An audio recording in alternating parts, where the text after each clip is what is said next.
நாளைக்கான வீடியோ தாங்க வந்திருக்கு. வீடியோ வந்து சூப்பராக இருந்துச்சு அப்படின்னு தாங்க சொல்லணும். நம்ம கௌதம் இந்திரா இருக்காங்கல்ல 2 பேர் சேர்ந்து நம்ம ரோசியை வந்து பிடிச்சிட்டாங்க அப்படின்னு தாங்க சொல்லணும். குழந்தைய வந்து கிட்டத்தட்ட காப்பாற்ற போகிறாங்க அப்படின்னு தாங்க சொல்லணும். அதெல்லாம் பார்க்குறப்ப நம்ம சேனலை மட்டும் மறக்காமல் லைக் அண்ட் சப்ஸ்கிரைப் மட்டும் பண்ணிடுங்க. ஃபஸ்ட்டு எடுத்தோடனே நம்ம கௌதம் இந்திரா இருக்காங்கல்ல 2 பேர் வந்து அந்த கோயிலில் நின்று தேடிக்கிட்டு இருக்கிற மாதிரி தான் காட்டிகிட்டு இருக்காங்க. அந்த நேரத்தில் வந்து ஒரு பூக்காரி வராங்க. அக்கா, இங்கே காலையில் ஒரு அக்கா பூ விற்றுக்கிட்டு இருந்தாங்க, அவங்கள பார்த்தீங்களாக்கா அப்படிங்கிற மாதிரி கேட்டவொடனே, ஆமாம்மா அந்த பொண்ணு தான் என்கிட்ட வந்து புதுசாக நான் வந்து நேர்த்தி கடன் விட்டுருக்கேன், அதனால் வந்து இன்றைக்கி நான் பூ கட்டி விற்க போகிறேன் அப்படிங்கிற மாதிரி சொல்லிச்சுமா. நான் கூட அந்த பொண்ணுகிட்ட கேட்டேன், நாங்கள் தான் இங்கே வந்து ரெகுலராக விற்றுக்கிட்டு இருக்கோம், எங்களோட பொருளாதாரம் என்ன ஆகுறது அப்படிங்கிற மாதிரி வந்து நான் கேட்டேன். அதுக்கு வந்து அந்த பொண்ணு எல்லாருக்குமே 1000 1000 கொடுத்துச்சுமா. சரி, இன்றைக்கி ஒரு நாள் தானே விட்டுட்டு போட்டோம் அப்படின்னு சொல்லிட்டு நாங்கள் வந்து வெளியில் வியாபாரத்தை பார்க்க போயிட்டோமா அப்படிங்கிற மாதிரி சொல்கிறாங்க. அதுக்கடுத்து அந்த அந்த பொண்ணு எப்படி இருந்துச்சு அப்படிங்கிற மாதிரிலாம் இந்திரா கேட்குறாங்க. அந்த பொண்ணு கொஞ்சம் வயசு பொண்ணு மாதிரி தான்மா இருந்துச்சு அப்படிங்கிற மாதிரி சொல்கிறாங்க. அப்படியாக்கா, சரிக்கா, இங்கே சுற்றி எல்லாம் போலீஸ் இருக்காங்க, நீங்கள் அடுத்து அந்த பொண்ணை எங்கே பார்த்தாலுமே அந்த போலீஸை சொல்லி கொடுத்துருங்கக்கா அப்படிங்கிற மாதிரி வந்து இந்திரா சொல்கிறாங்க. சரிம்மா, எதுவும் பிரச்சனையா அப்படிங்கிற மாதிரி கேட்டவொடனே, ஆமாக்கா பெரிய பிரச்சனை, அந்த பொண்ணு வந்து குழந்தைய திருடிட்டு போயிடுச்சு அப்படிங்கிற மாதிரி சொல்கிறாங்க. சரிம்மா, நாங்களும் அந்த பொண்ணை பார்த்தா போலீஸ்ட்ட இன்ஃபார்ம் பண்ணிடுறோம் அப்படிங்கிற மாதிரி வந்து அந்த பூக்கடைக்காரக்கெல்லாம் சொல்கிறாங்க. உடனே கொஞ்சம் நேரம் வந்து இந்திரா யோசிச்சுக்கிட்டே இருக்காங்க. இந்திரா கண்ணுக்கு வந்து அந்த பூக்கடைக்காரங்க பார்த்தாங்கல்ல, டக்குன்னு அது வந்து ரோசி முகம் வந்து அங்கே ஞாபகம் வருது. இது கண்டிப்பாக ரோசியாக தான் இருக்கும் அப்படின்னு சொல்லிட்டு கௌதம் வண்டி எடு, உடனே நம்ம வந்து ரோசியை பார்க்க போனோம் அப்படிங்கிற மாதிரி சொல்கிறாங்க. எதுக்கு ரோசியை பார்க்க போனோம் அப்படிங்கிற மாதிரி கௌதம் கேட்காங்க. இல்லை, அந்த பொண்ணு வந்து கண்டிப்பாக ரோசியாக தான் இருப்பாள், அவள் தான் வந்து தூக்கியிருக்கணும் அப்படிங்கிற மாதிரி சொல்கிறாங்க. கௌதம் வந்து சொல்கிறாங்க, இங்கே வர, நீ தேவையில்லாமல் ரோசி மேலே பழிய போடாது, அவன் ஏன் வந்து குழந்தையை தூக்கணும் அப்படிங்கிற மாதிரி சொல்கிறாங்க. இல்லை, கதிர் மாமாவை கல்யாணம் பண்ணுறதுக்காக துடிக்கிறது யார், ரோசி தானே, கண்டிப்பாக அவள் தான் வந்து இந்த வேலையெல்லாம் பண்ணியிருப்பா அப்படிங்கிற மாதிரி சொல்கிறாங்க. அப்படியா, அப்படி இருக்குமோ அப்படின்னு சொல்லிட்டு, சரி வா போய் பார்ப்போம் அப்படின்னு சொல்லிட்டு கௌதம் வந்து கார் எடுத்துகிட்டு போகிற மாதிரி காட்டுறாங்க. போகிற வழியில் இந்திரா வந்து அவங்களோட பிஏ இருக்காங்கல்ல பாண்டியன், அவங்களுக்கு வந்து கால் பண்ணுறாங்க. ஹலோ பாண்டியன் அப்படிங்கிற மாதிரி சொன்னோன்னே, சொல்லுங்கள் மேடம், நானே உங்களுக்கு கால் பண்ணணும்னு நினச்சேன், அந்த காரை வந்து நாங்கள் ட்ரேஸ் அவுட் பண்ணி பிடிச்சிட்டோம் அப்படிங்கிற மாதிரி சொல்கிறாங்க. இந்திரா வந்து பிடிச்சிட்டிங்களா அப்படிங்கிற மாதிரி கேட்டோடனே, காரை பிடிச்சிட்டோம் மேடம், அதில் உள்ளே இருந்தவங்க வந்து எப்படியோ வந்து ஆள் வேறு காரில் ஏறி போயிட்டாங்க, வேறு காரில் எந்த காரில் போனாங்களோ அதை வந்து தேடிக்கிட்டு இருக்கோம் அப்படிங்கிற மாதிரி சொல்கிறாங்க. அப்படியா, கொஞ்சம் சீக்கிரமாக தேடுங்க அப்படிங்கிற மாதிரி சொன்னோன்னே, அடுத்து பாண்டியன் சொல்கிறாங்க, மேடம் அதுக்குள்ளே வந்து கண்டிப்பாக ஒரு பொண்ணு இருந்துச்சுன்னு சொல்கிறாங்க அப்படிங்கிற மாதிரி சொன்னோன்னே, நான் சந்தேகப்பட்ட சரியாக போச்சு பாண்டியன், நான் உங்களுக்கு ஒரு நம்பர் அனுப்புகிறேன், அந்த நம்பரை வந்து டக்குன்னு நீங்கள் ட்ரேஸ் அவுட் பண்ணி அது எங்கே இருக்குதுன்னு பார்த்து சொல்லுங்கள், எந்த லொக்கேஷனில் இருக்குதுன்னு பார்த்து சொல்லுங்கள் அப்படிங்கிற மாதிரி வந்து நம்ம இவங்க கேட்குறாங்க, இந்திரா கேட்குறாங்க. ஓகே அப்படின்னு சொல்லிட்டு அவங்களும் ட்ரேஸ் அவுட் பண்ண ஆரம்பிச்சிடுறாங்க. அடுத்து காரில் போய்கிட்டே இருக்காங்க. போகிற வழியில் வந்து இந்திரா வந்து ரொம்ப தலைவலியில் இருக்குது, அதனால் வந்து டீ குடிப்போம் அப்படிங்கிற மாதிரி சொல்லிவிட்டு 2 பேரும் டீ குடிக்க இறங்குறாங்க.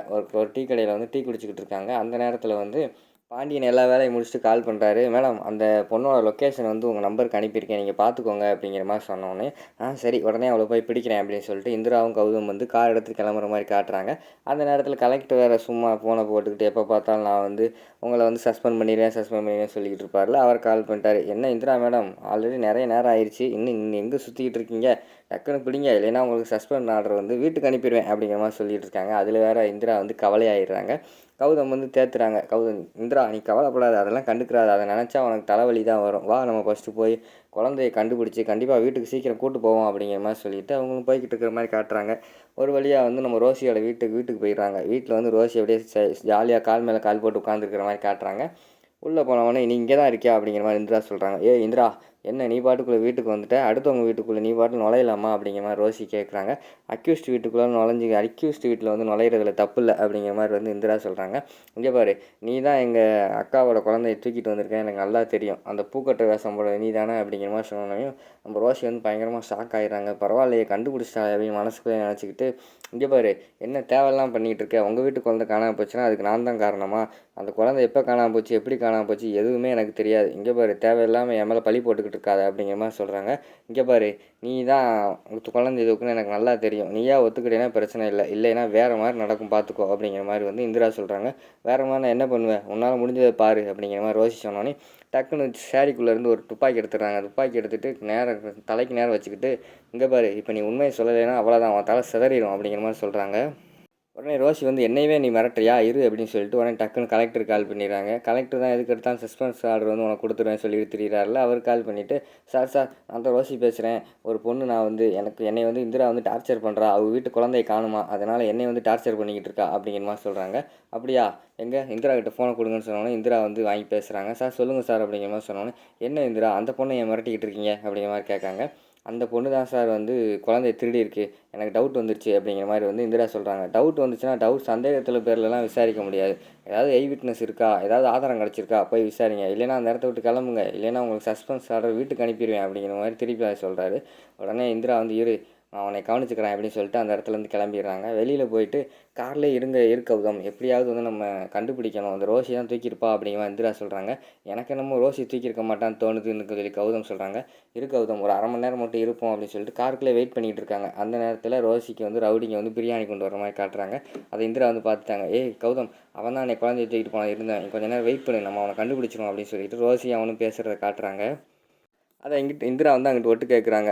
இங்கே இதுக்கு வந்தா நீ உடனே கிளம்புன்னு அந்த ரவுடிகிட்ட பிரியாணி வாங்கி வெளியில் அனுப்பி வச்சிடுறாங்க நம்ம ரோசி. உடனே அந்த ரவுடி வண்டி எடுத்துகிட்டு போகிற மாதிரி பார்க்காங்க. பின்னாடியே வந்து நம்ம இந்திராவும் கௌதமும் ஃபாலோ பண்ணுறாங்க. அதை வந்து ரவுடி பார்த்துட்டாரு, யாரோ நம்மளை ஃபாலோ பண்ணுறாங்க அப்படின்னு சொல்லிட்டு ஒரு ஓரத்தில் வண்டி நிப்பாட்டிட்டு அப்படியே மறைஞ்சு நின்று பார்க்காங்க. பார்த்தா இந்திரா கௌதம். உடனே நம்ம கதிருக்கு வந்து கால் பண்ணுறாங்க. சார், இந்திராவும் கௌதம் என்னை ஃபாலோ பண்ணி வந்துக்கிட்டு இருக்காங்க சார், பாதி வெளியில் நின்றுட்டு இருக்கேன், இப்போ என்ன பண்ண அப்படிங்கிற மாதிரி கேட்காங்க. நான் தான் அவங்களை ஃபாலோ பண்ண வச்சதே, நீ நம்ம கூட உனக்கு வா, வரட்டும் அவங்கள போட்டு தள்ளிடுவோம் அப்படிங்கிற மாதிரி கதிர் வந்து பிளான் போட்டுக்கிட்டு இருக்கிற மாதிரி காட்டுறாங்க. இந்திராவும் அவங்களும் ஃபாலோ பண்ணிகிட்டே போகிற மாதிரி காட்டுறாங்க. அதோடு பார்த்தீங்கன்னா அந்த எபிசோடு வந்து முடிச்சிடுறாங்க.